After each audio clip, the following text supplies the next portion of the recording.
السلام علیکم ورحمۃ اللہ وبرکاتہ۔ بسم اللہ الرحمن الرحیم۔ محترم دوستو، بغیر اذان اور اقامت کے نماز جو پڑھی جاتی ہے وہ نماز صحیح ہوگی یا نہیں، اس سلسلے میں آپ کے سامنے دو باتیں پیش کروں گا۔ آئیے ہم پہلی بات دیکھتے ہیں کہ پہلی بات کیا ہے۔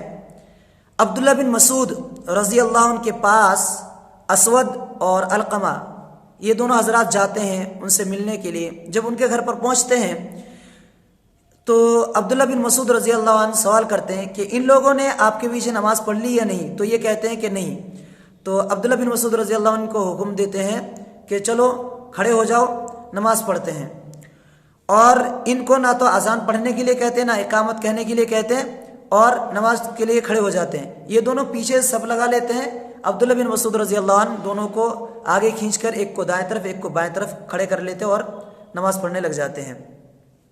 تو دیکھیے یہاں پہ عبداللہ بن مسعود رضی اللہ عنہ نے یہ سوال کیا کہ ان لوگوں نے تمہارے پیچھے نماز پڑھی یا نہیں، یعنی جماعت کی نماز ہوئی یا نہیں ہوئی۔ تو اس سے پتہ چلا کہ یہ اذان کے بغیر اور اقامت کے بغیر نماز شروع کر رہے ہیں اور ابھی نماز ہوئی نہیں ہے اور یہ اپنی نماز پڑھ رہے ہیں۔ تو اس سے پتہ چلا کہ بغیر اذان اور اقامت کے اگر نماز پڑھی جائے تو نماز ہو جاتی ہے۔ دوسری بات، اذان اور اقامت یہ نہ تو نماز کے شرائط میں سے ہے نہ نماز کے ارکان میں سے، تو نماز کے ارکان اور شرائط میں سے نہ ہونے کی وجہ سے نماز صحیح ہو جائے گی، اس میں کوئی دو رائے نہیں۔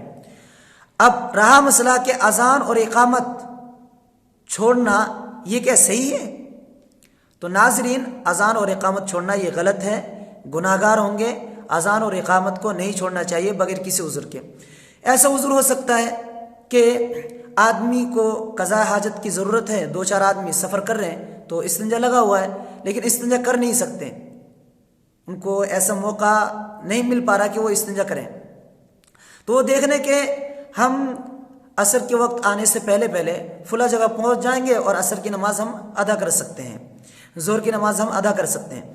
تو ان کو ایسے محسوس ہو رہا وہ چل لیں، لیکن جب اس مقام تک پہنچتے ہیں، استنجا وضو سے فارغ ہو جاتے ہیں، تو وقت نہیں بچتا کہ وہ اذان کہے اقامت کہے، بلکہ جو فرض نماز ہے ظہر کی وہ ادا کرنے ان پر بھاری پڑ جاتا ہے۔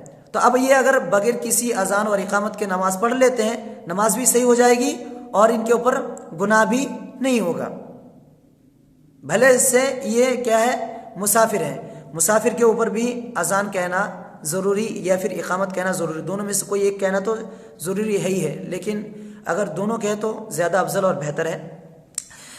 اب ہم ان کے بارے میں بات کرتے ہیں کہ گاؤں دیہاتوں میں یا بعض دفعہ شہروں میں بھی ایسے ہوتا ہے کہ لوگ اذان سے پہلے نماز پڑھ لیتے ہیں، عورتیں خاص کر اذان سے پہلے جب نماز پڑھ لیتی ہے تو بعض عورتیں یہ سوچ کر کہ میں نے تو اذان سے پہلے نماز پڑھ لی، میری تو نماز نہیں ہوئی، دوبارہ نماز پڑھتی ہیں۔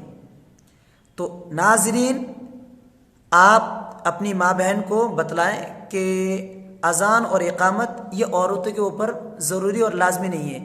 جیسے ہی نماز کا وقت شروع ہو جائے گا عورتیں نماز پڑھ لیں گی، اذان کے انتظار میں نہیں رہے کہ اذان ہوگی مسجد میں اس کے بعد ہی میں نماز پڑھوں گی، اس کا کوئی تعلق نہیں عورتوں سے، وہ اپنی نماز پڑھ سکتی ہیں نماز کا وقت داخل ہوتی۔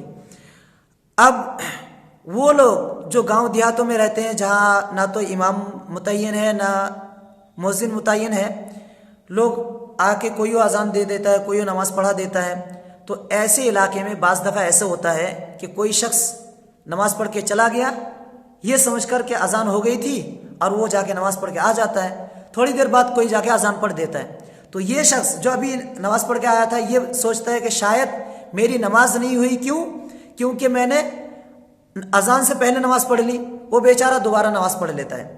تو دوبارہ نماز پڑھنے کی کوئی ضرورت نہیں ہے، اس کی نماز صحیح ہو گئی ہے۔